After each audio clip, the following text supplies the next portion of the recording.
11-12 से पहले किसी को नहीं मालूम था, गुजरात के लोगों को भी नहीं मालूम था। गुजरात के लोगों को भी ये जानकारी, ये समझ इसी बिहार के लड़के ने बताया, समझाया है, उससे पहले उनको भी नहीं मालूम था। हमारी बात पर भरोसा नहीं है तो जाके अब सब फेसबुक के आप लोग मास्टर जाके देखिए मोदी जी का फेसबुक कब बना है। एक बार बिहार का युवा खड़ा होगा, आप मेरे पर भरोसा रखिए, पूरा देश का राजनीति का निडिल घुमाकर बिहार की ओर कर देंगे, बिना इसके होगा नहीं। इस ग्रुप में बहुत सारा लोग बैठा है, सोशल मीडिया वाला लोग कहता है यूट्यूब पे मेरा इतना फॉलोअर है, कोई कहता है भैया फेसबुक पर 10 मिलियन हमको लोग देखता है। आप जरा याद कीजिए 2011-12 से पहले बड़े बड़े सूरमा देश का किसी को नहीं मालूम था कि फेसबुक किस चिड़िया का नाम है। कम से कम राजनीति में सोशल मीडिया का भी कुछ प्रभाव हो सकता है।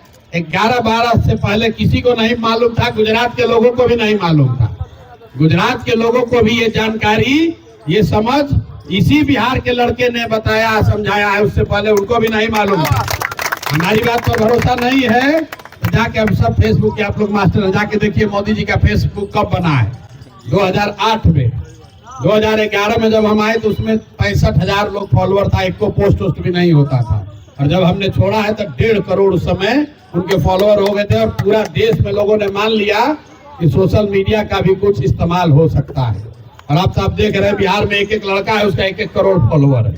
तो अगर यहाँ से आप खड़े होइएगा, इस विधायक को हम लोग फिर से इतना इसका इस्तेमाल हो सकता है, सिर्फ चुनाव जीतने के लिए नहीं, सिर्फ चेहरा चमकाने के लिए नहीं, समाज की आवाज बनने के लिए। समाज की आवाज आप बन सकते हैं। मनीष कश्यप की क्या पहचान है? हे भाई कहीं रोड टूटेगा, मनीष कश्यप वीडियो कर देगा, अफसर बाप करता है, भाई पकड़ा जाएंगे, हल्ला हो जाएगा।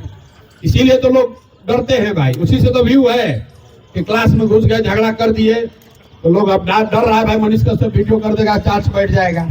तो सोशल मीडिया की ताकत है, बात सोशल मीडिया की नहीं है, प्लेटफॉर्म का कोई महत्व नहीं है। आप अंतर्देशीय पत्र पर लिखिए या पोस्ट कार्ड पर, सोशल मीडिया की ताकत तब है जब उस पर सही बात कही जाए। आप सही बात कहिएगा, समाज की आवाज बनिएगा तो निश्चित तौर पर आप बहुत बड़ी क्रांति ला सकते हैं। आज बिहार में लोग कह रहा भैया एकदम जो झोपड़ी में बैठा है मजदूर है, अभी तक वहां बात नहीं पहुंचा है।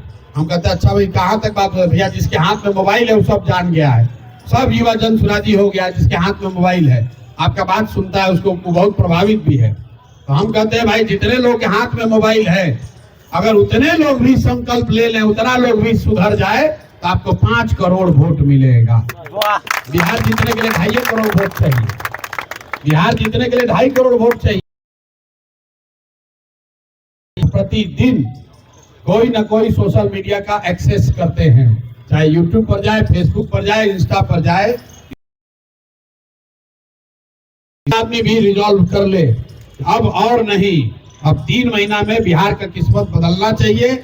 हम लोग के यहाँ भी पलायन रुकना चाहिए, हम लोग के बच्चे भी बाहर न जाए, ये सुनिश्चित करना है। इसलिए लड़ाई लड़नी है, इसलिए आपको खड़ा होना है। 3 महीना आप जीवन का अपना लगाइए और आपको बिहार में परिवर्तन दिखेगा। देखिए हम लोग 2-3 बात जो कह रहे हैं, इसमें ज्यादातर लोग जो आए हम जानते सब मोदी जी का भक्त लोग हैं, सब मोदी जी का भक्त लोग हैं। यहाँ हमने मोदी जी का विरोध किया। मधुबनी में आकर मोदी जी ने कहा कि हम यहाँ से नया वंदे भारत ट्रेन खुल रहा है, जिससे सहरसा का नाम वो सही नहीं बोल पाए, लेकिन चलिए वो हो सकता है भाषण में। सहरसा से एक नई वंदे भारत ट्रेन, आधुनिक वंदे भारत ट्रेन चलेगी, जिससे श्रमिक परिवार के बच्चे बैठकर सौराष्ट्र और बॉम्बे जाएंगे सुविधाजनक तरीके से। आप इस बात को गंभीरता से नहीं सोचते हैं। आपने भी लिखा, चलाया, लोग ताली बजा रहा है, अरे भाई मोदी का भारी सौगात, 2 नए वंदे भारत ट्रेन दे दिया। अरे भाई मोदी जी क्या कह रहे हैं कि सहरसा का, मधुबनी का, मधेपुरा का लड़का, आपका भाई बिहार का लड़का यहाँ से बोड़ा की तरह देख रहे ये ट्रेन में बैठ के, जानवर की तरह बैठ के जाएगा सौराष्ट्र, और फैक्ट्री लगेगी सौराष्ट्र में, अब बिहार का लड़का जाएगा मजदूरी करने। आजादी से पहले अंग्रेजों ने भी तो यहाँ से लोगों को स्टीमर पर बैठा कर ले गए थे, अंग्रेज भी तो ले गए थे मॉरिशस में, फिजी में, त्रिनिदाद में, कि चलिए वहीं पर आप खेती कीजिएगा। आपके हमारे 4-5 पुश्त पहले के पूर्वज वहां जाकर किसान बन गए, मजदूर बन गए। अब 3-4 पुश्त संघर्ष करने के बाद कुछ स्थिति सुधरा है, वहां पर भी कब्जा करके सब अब हो गया वहां का राजा। लेकिन यहाँ से हम लोग को ये लोग ढो ढो के ले जा रहा है गुजरात, महाराष्ट्र। ये बहुत बड़ा अपमान का विषय है। आप बताइए, वंदे भारत ट्रेन खाली बिहार से चल रहा है भाई, मध्य प्रदेश से भी चल रहा है, उत्तर प्रदेश से भी चल रहा है, गुजरात से भी चल रहा है।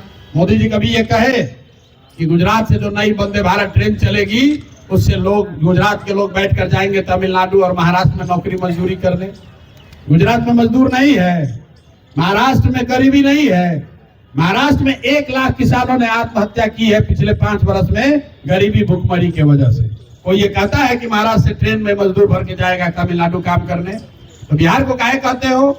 इसलिए कहता है, जैसे हम लोग के दिमाग में गांव घर में क्या है कि गेहूं सबसे ज्यादा कहाँ होता है, लोग कहता है पंजाब में गेहूं होता है।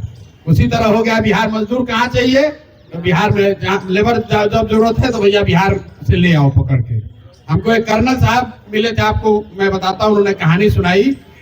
कर्नल साहब यही बिहार के हैं, हमसे मिलने आए, बोले भैया हम तो आर्मी में काम करते हैं, आपको धन्यवाद करने आए। हम लोग क्यों? बोले कि आप जो काम कर रहे हैं इससे बहुत हम इंस्पिरेशन हमको मिलता है। और हम अपने ऑफिस के एक घटना उन्होंने सुनाया। एक कर्नल, अपने कर्नल है, उनका जो सामने असिस्टेंट रहा होगा, एक दिन ऑफिस गए तो आप देखते हैं आर्मी कैंटोनमेंट में घास उस बढ़ जाता है, तो आप देखते होंगे आते जाते कि वहाँ उसको काटता है, वो लेबर नहीं लगाता है, खुद ही जो सैनिक होते हैं उन्हीं लोग से कटवाता है। तो इट सीम्स कर्नल साहब ने अपने जो असिस्टेंट था उसको बोला, जब चैम्बर में गए सुबह सुबह, देखा घास फूस बढ़ा हुआ है, तो बोले कि अरे भाई ये क्या देखते नहीं हो, तुम्हें सब घास फूस बढ़ा हुआ है, जरूर 4 लेबर जल्दी लगाओ, अगर अपना आदमी नहीं है तो लेबर लगाओ, इसको साफ करवाओ। तो उन्होंने जो कहा आप सुनिए, वो कहे कि जब तक हम कुर्सी पर बैठे, बाहर निकल कर बोला, अरे 4 को बिहारी को पकड़ के तुरंत ले आओ, इसको साफ करवाना है। उसको ये भी नहीं पता है कि उसका बॉस भी बिहारी है, लेकिन मजदूर लाने का मतलब है कि 4 बिहारी को पकड़ के ले आओ, ये घास साफ कराना है। ये बिहार की आपकी हमारी छवि बन गई है, इसको सुधारना है तो बिहार के लड़कों को खड़ा होना पड़ेगा। किसी की भक्ति नहीं करनी है, प्रशांत किशोर की भी भक्ति नहीं करनी है, जनसुराज को का पर भी अंधविश्वास नहीं करना है। बिहार सुधरना चाहिए। दूसरी एक और बात हम लोगों ने कही अभी चुनाव के नजरिए से, अगर जनसुराज से भी कोई गलत आदमी खड़ा होता है उसको भी आप बिल्कुल हराइए, वोट उसके खिलाफ देकर हराइए। बिहार जीतना चाहिए। बिहार तब जीतेगा जब अच्छे लोग चुनकर आए, चाहे वो जनसुराज से जीते, भाजपा जीते, राजद से जीते। अब कुछ जिसको थेतराई करने का आदत है कहता है भैया आप गलत काहे दीजिएगा। हम पूछे उससे, अच्छा ये बताओ आईएएस का एग्जाम होता है, कितना आदमी का टेस्ट ले रही है सरकार? 10 लाख आदमी एग्जाम देता है, प्रीलिम्स पास किया, मेंस किया, इंटरव्यू किया, सरकार क्यों सिलेक्शन करती है? अच्छा होशियार समझदार आदमी को हम आईएएस बनाएंगे। इतना के बाद भी जो लोग आईएएस बहाल हो रहे हैं, 100 में 90 चोर होता है। तो कोई भी प्रक्रिया कीजिएगा उसमें चोर बदमाश घुसिए जाएगा, कुछ गलती हो सकती है। हमने पहले स्वीकार किया है कि भाई हम टिकट बांटने में जो सब सुविधा, सब प्रयास करेंगे कि अच्छा से अच्छा आदमी को ही जनसुराज से मौका मिले। लेकिन अगर उसमें कोई गलती से आ गया जो आपकी नजर में अच्छा नहीं है, जो बिहार के हक में नहीं है, तो उसके भी खिलाफ कैंपेन कीजिए, उसको भी हराइए। हर हालत में बिहार में अच्छा आदमी जीतना चाहिए। जब तक ये बात नहीं होगी तब तक बिहार में सुधार नहीं होगा। इस संकल्प के साथ जाइए कि आने वाले पीढ़ी में, आने वाले समय में हम लोग के जो आगे की पीढ़ी हो, आपके हमारे बच्चे हों, उसको बिहारी कह के कोई गाली न दे। हम दिल्ली में जब पढ़ने गए थे हिंदू कॉलेज में, 4 महीना में एडमिशन लेकर छोड़कर चले आए, इसलिए कि वहां के प्रिंसिपल थे यूपी के, हमको बुला के बहुत बिहारी होने के नाम पे एक बार अपमानित किया था। वो अलग कहानी है। लेकिन ये चाहे आप कितना भी सक्सेसफुल हैं, बाहर आप जाते हैं तो बिहारी कह के आपको जिल्लत, बिहारी होने के नाम पर आपको जिल्लत सहना ही पड़ता है। लोग अपने आप को बताते हैं हम झारखंड के हैं, कोई कहता है हमारे बाबूजी थे बिहार के, हम तो अब दिल्ली के रहने वाले हैं। बिहारी लोग अपने आप को कहना भी नहीं चाहता है। इसलिए हमारी आपकी इस पीढ़ी का ये कर्तव्य है, हम लोग का काम है, हर हालत में स्थिति सुधरनी चाहिए। चुनाव आएगा जाएगा, कोई जीतेगा कोई हारेगा, कम से कम कोई ये नहीं कह सकता है कि बिहार में जितना नेता है सब बेवकूफ़ी है। अगर जनसुराज का कोई नेता खड़ा होकर अच्छा बोल रहा है तो मध्य प्रदेश का आदमी भी कहता है ना भाई अच्छा, बिहार में ऐसा भी नेता होता है। बिहार में ऐसे भी लोग हैं जो अंग्रेजी बोल सकते हैं, फ्रेंच बोल सकते हैं, भोजपुरी भी बोलते हैं, हिंदी भी बोलते हैं। नहीं तो अभी तक छवि यही है कि अरे बिहार का आदमी है, इससे बढ़िया क्या बोलेगा। इसलिए आप सब लोग मदद कीजिए, अपनी मदद कीजिए, आने वाली पीढ़ी की मदद कीजिए, अपने माँ बाप और अपने पुरखों की इस जमीन का सम्मान वापस लड़ने की इस लड़ाई में साथ दीजिए।